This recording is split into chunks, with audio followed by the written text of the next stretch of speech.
We've got a whole lot of things in the community calendar tonight. A lot of birthdays as well. We always love birthdays. I've got one area report, though, before we get to those announcements, and that is about a Johnson County man arrested for allegedly sharing images of child sexual exploitation.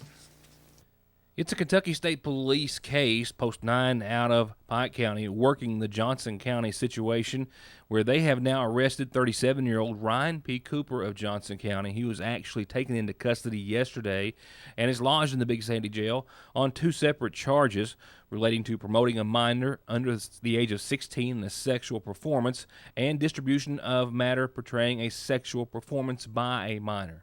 At this time, the Kentucky State Police are only reporting that his arrest comes after an undercover investigation by their Internet Crimes Against Children unit, and this also involves a multi-state investigation by the Kentucky State Police Electronic Crime Branch.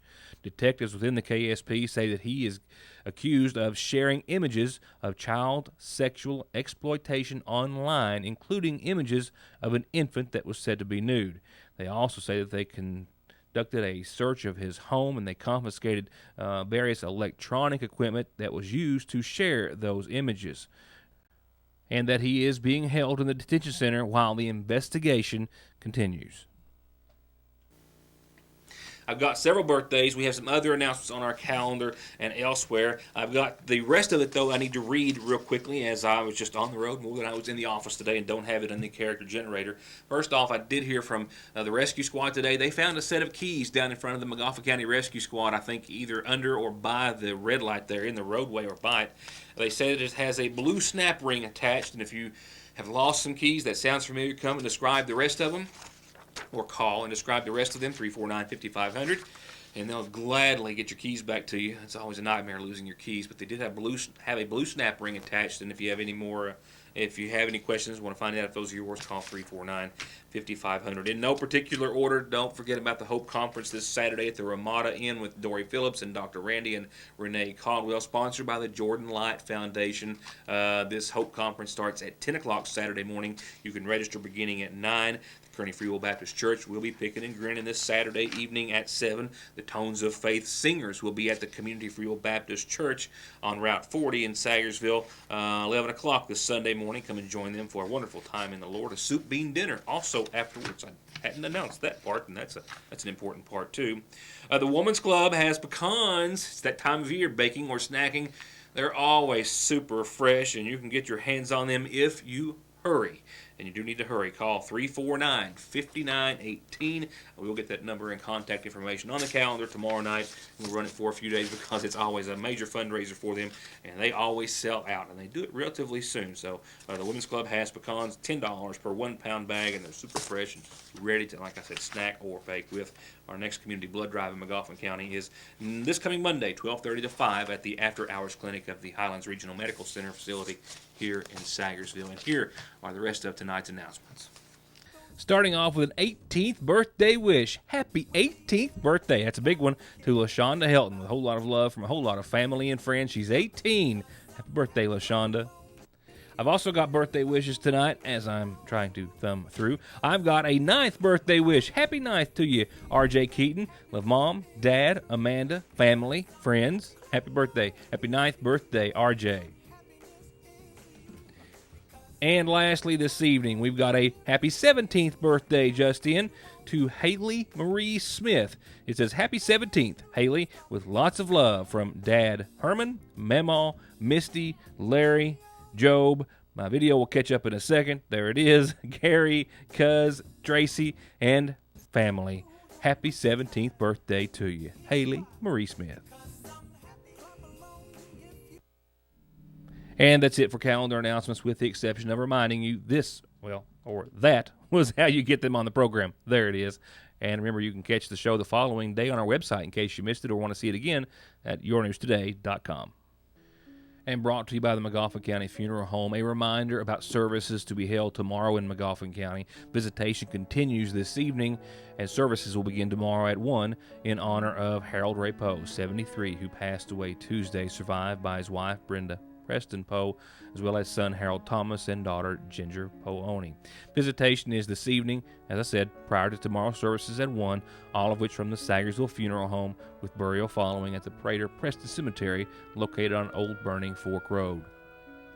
And we've just received word this evening of the passing of Gladys Watson. That's Gladys Marie Perkins Watson, 47, of Sagersville, who passed away yesterday at her home. I'm told that arrangements are incomplete at this hour, but will be announced soon by the McGoffin County Funeral Home.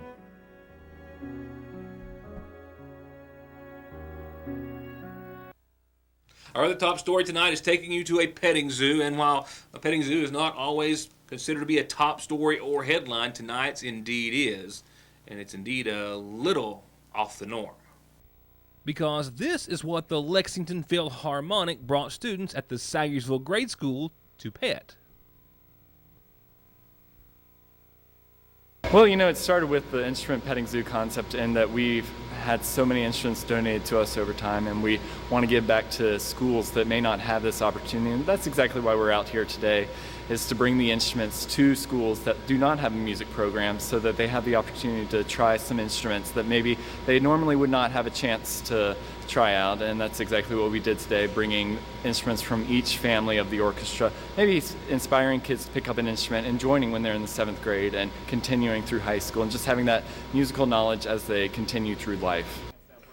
Yes, Jason said instruments, not animals, not your average petting zoo. How cool is the name and the theme behind what they're doing? How cool in general is what they're doing? They're bringing this part of culture into our schools. They're doing it with a local sponsor, and they're doing it to help improve not just education, but also stimulate our young people's minds and maybe encourage them to pick up an instrument maybe when they reach middle school or high school and see where it goes from there. And they're also, of course, broadening their horizon in all these and so many other ways.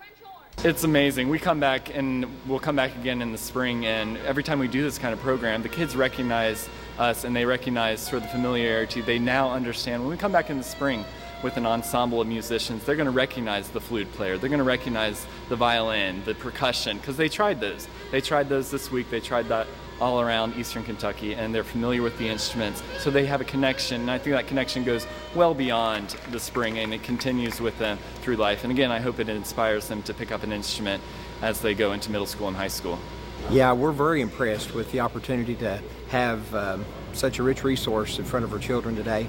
The children really enjoyed it, and they're exposed to things, and they've been able to put their hands on instruments today that, it's made possible by this program, and we're very appreciative. The Petting Zoo program through the Lexington Philharmonic is a program that they have done hundreds of times at Kentucky schools, and it's also a program that was brought in part by Licking Valley RECC. Licking Valley is greatly pleased because it's been such a good program. We've been involved with this the last 3 years. Also, along with East Kentucky Power and their group of through the Member Services Department, we're just happy to be able to offer this to our schools that we serve. And not only that, these schools, we don't serve all the schools that we go to, just like this one here. It's in a different territory, but we still want the kids to get the same programs that's offered all throughout the county and the surrounding counties that we serve.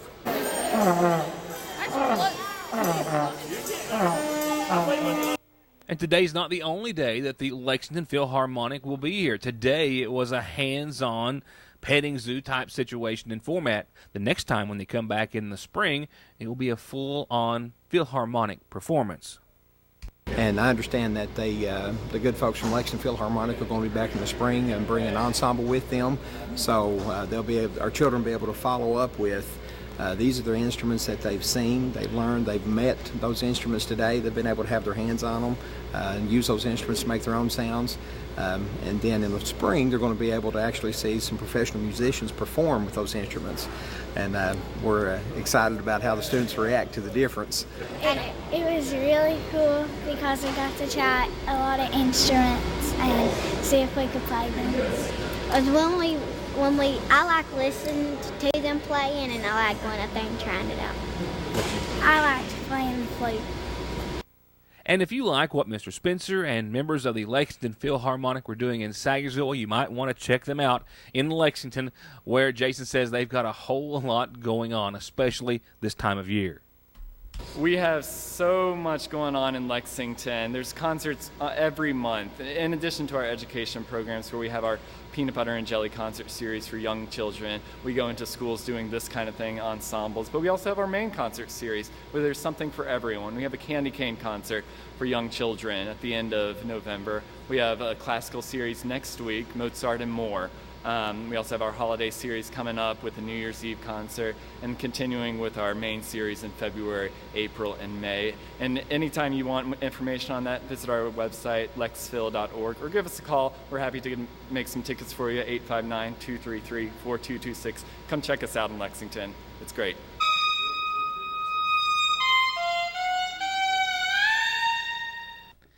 And I know it's going way back, but I can't help but watch that and think how much M.F. Rice would have loved to know that is going on.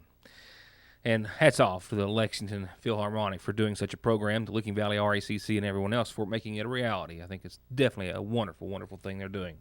Not so wonderful is what's happening outside. The clouds are increasing. The cold front is coming, and it will bring us widespread rainfall tomorrow into tomorrow night.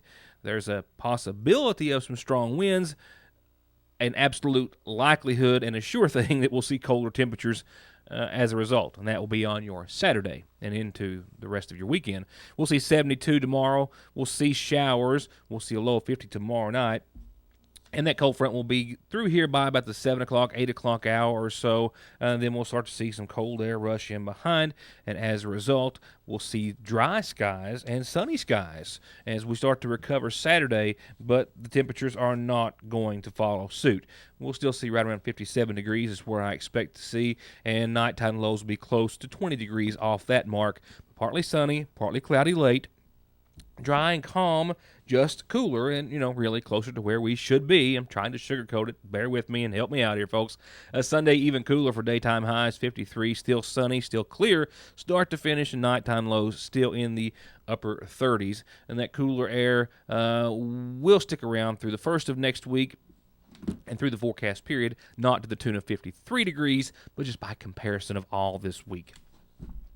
We'll see the upper 50s by Monday, and we'll start to slowly climb, I think, thereafter, and maybe see the low 60s for a few days on end by Tuesday and beyond. But still, 50s Saturday, Sunday, upper 50s by Monday, and then sunshine and another shot of some showers Monday night, and then that will be our next system we'll talk about maybe when I see you next time.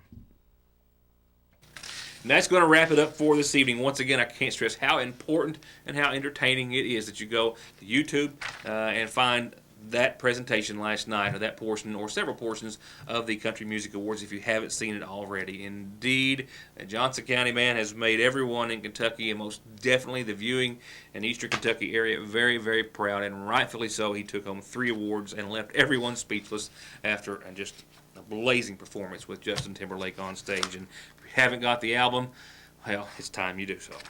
It's also time for us to say goodnight. We'll see you back here tomorrow night and wrap up this week of Your News Today when we see you then. Thank you for watching, and have a good Thursday evening.